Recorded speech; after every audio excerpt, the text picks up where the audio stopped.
Welcome to Mama Gertie's Hideaway Camp. Look at them mountains.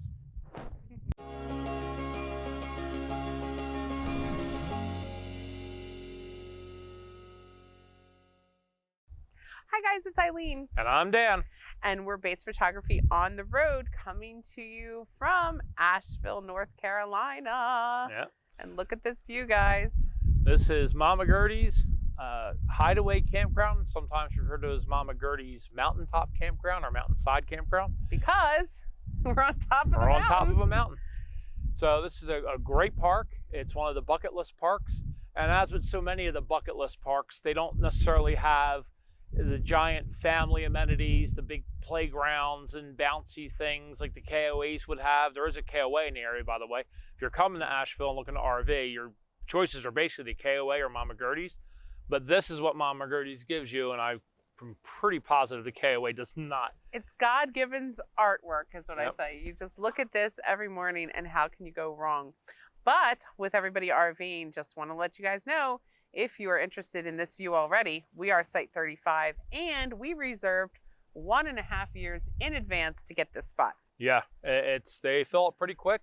We're actually shocked the spot next to us has been empty for the few days we've been here, but my guess is there was some weird overlap of when somebody reserved it versus, the weekend timing that we were here.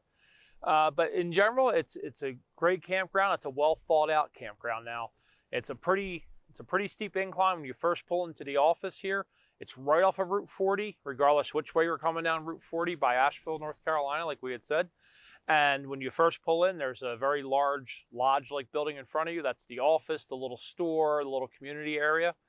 And they have laundry and restrooms there, as well as the dumpster. In the last video, the long road to Asheville, the very end of that shows the drive all the way up to the top where we're camping now. So you go up a pretty steep hill, and there's some mid-level or there's some lower-level spots you would pull off on. And then you come around, there's like a little bit of a middle level, which you have a little bit of a mountain view, but not really too much. And then when you crest up to the tippy top here and you come around, and this is the view you see, it's pretty breathtaking. Spectacular. And they were smart because they have a small laundry and restroom and propane station up here as well. And I'd like to talk about, as a review of a campground, man, this place is so well manicured, so clean. In fact, at our own site here, you can see there's hedges that block out, the sewer and everything, and it kind of divides the road. But I love that. And not only that, they were taking care, they were weed whacking and mowing, but not obnoxiously. They just got it done, and they keep the grounds immaculate. So when you first come in and you check in, it's just like a normal, nothing like crazy big store or anything, but they have, essentials if you need them. However, they were saying that they like to make this more of a hotel experience. So when I was checking in, they said, do you need firewood or anything? I said, oh, actually we do. And they delivered it right to our campsite, and they charge it to the room. When I say that, like hotels, but they charge it to the campsite. So it really gives that luxury feel that we like. And we like it in the sense that it's very different than like a Thousand Trails campground. This is not a bare bones campground. This is a very, well, you can see, this deck, this table, they have a swing that you can look out. This is not your typical campground. It's definitely a little higher end. They lack some amenities just because of where it's at. It's on the side of the mountain. You really wouldn't be able to put a pool here or things like that. But that's not the point of this campground. This campground is that's why you come here, and you reserve a year in advance to get one of these mountaintop sites, whether it be ours that you pull up to this cantilever deck. They provide you a table with 4 chairs, a rocker, and a big swing, a fire pit with the griddle and all the tools, or the pull through sites down here that still have a mountain view. But you don't have this cantilever deck that kind of shoots off the side of the mountain. Yeah, and we definitely recommend you also checking out our Libby's campground review, because Libby's was also a bucket list campground. So as far as all the campgrounds we've been to so far, Libby's was the one that I would say, like this one, is a bucket list where it's just about the view. Who cares about anything else, guys? It's just about the view. Yeah, very similar to this in the regards of, again, minimum amenities, maximum views. Absolutely. And I think you can't beat it. We haven't reached that level of pro traveler yet that we can make that as a general statement. but that pretty much seems been our experience. Like the better the views and the areas you're located, the less maybe you're going to have and all Maybe those a pool extras. or things like that. Now, mind you, if you're traveling with a family with 4 small children, maybe this isn't the site for you. Maybe you want that KOA down the street to have those activities. But us being a couple old folks, this is our speed completely. I mean, this is absolutely amazing. I got some, I'll add on the end here, some drone footage, and I got a really cool time lapse. It's been rainy and cloudy. This was the first nice day, which we were lucky. It's our last full day here. So we're able to do some things we weren't able to do prior because of the weather.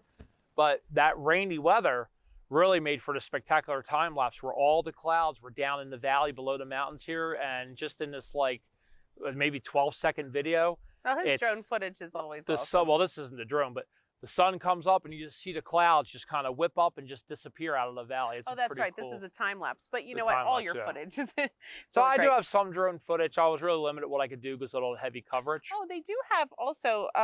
Did you say there was a place for pets? I mean, they do. Well, I haven't got there here yet. Oh, okay. Yeah. So everybody obviously walks their dogs on it, but they do have in the mid-level, so halfway between the 2 levels or the 3 levels, whatever.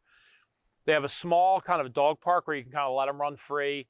And in that same kind of common area, they have a set of horseshoe pits, a fire ring, like a couple picnic tables. So they do kind of have that communal area for like fun activities. And I believe down at the office as well, they have some picnic tables set up there and some areas where you can kind of congregate and do some things. Yeah, something I want to just note, and on our Facebook group, I had posted the pictures of this site, and people felt exactly how I felt.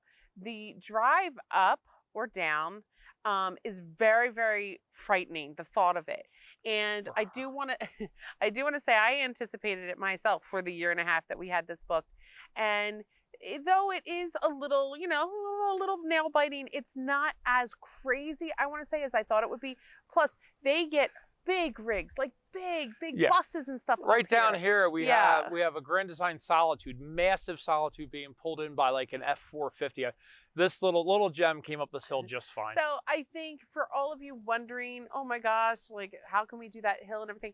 You can do it. Yeah. Is it going to be a little nerve-wracking? Mm-hmm. Do you have to adjust your truck and bring down, what do you call it, the towing? You do a little bit.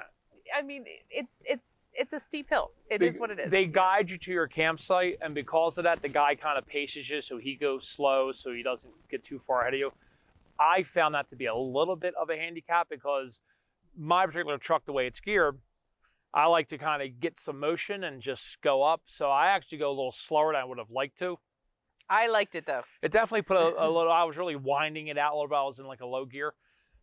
That came up the hill fine. If you're interested in seeing that trek up the hill in our last video that we put up, the long road to Asheville, and the final clip of that, it's basically a series of long, video montages. And the last clip of that is us pulling up from the office up to our site here. So you can go check that out. I'll put a small clip here, but you can go check out that full length tow up the hill here. It's got some steep areas. And I definitely wanted to bring that up because that seems to be when people look at this site and everything, the first question, I had it, everyone has it. So, but you can do it. We did it. And I'm so glad we did. And guys, really, you cannot go wrong if you book this site. And this is site 35. I think I said it earlier, but I'm saying it again to remember, this is site 35 if you like this exact view. I'm going to ate 3 grapes before we filmed, and now I got a grape skin in my throat giving me a tickle here. I'm like, So why are we here? We're here because of Asheville. So we are located right off Route 40, like I said, exit 59, regardless which way you're coming. And we are about 13 minutes from downtown Asheville. And then from there, you go to the Biltmore and the Biltmore Village and all the different other activities in the area. We're going to talk about all that in the next video, which we're actually making right after this video, all about our treks to Asheville. But one thing I want to add, if you are just kind of exploring right immediately around Mama Gert's, there's a really cool antique place at the bottom of the hill. Right at the bottom of the hill. I enjoyed it. I found a couple of goodies, and maybe we'll insert that clip here if you guys are interested in antiques. But other than that, stay tuned for the video. Take care, guys.